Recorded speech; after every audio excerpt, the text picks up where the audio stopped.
Diana Moo. Diana Moo. Ito po yung inside niya. Ang ganda nung lining niya. It has a pocket here. It has a 1, 2, 3 slide pocket there. Tapos, ayan po yung loob ng bag.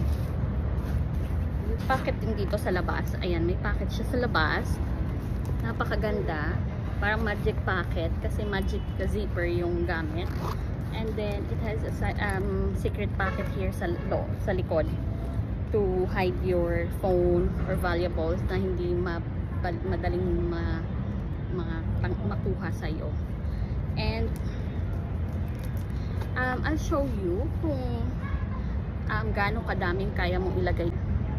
I have here 1, 2, 3, 4 books for kids. Actually, may nakabili na nito pang student sa college, ginamit niya. Pwede din pang duty, pang forma. Kasi ang ganda nito, napakaganda. Ayan. Ganyan siya kalaki. I love the strap. Ang strap nito ay napaka-clean. And look. Ang sexy nito.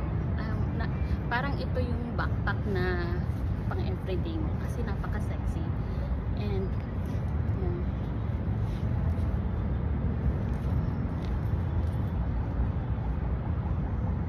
ganda. Look. Hindi ko nakikita yung likod. I love this. Sobra.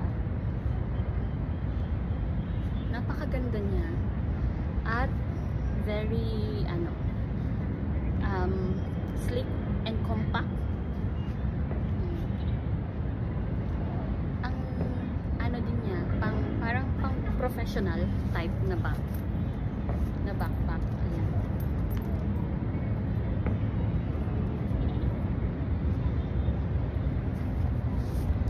This is very nice. Napakaganda. So,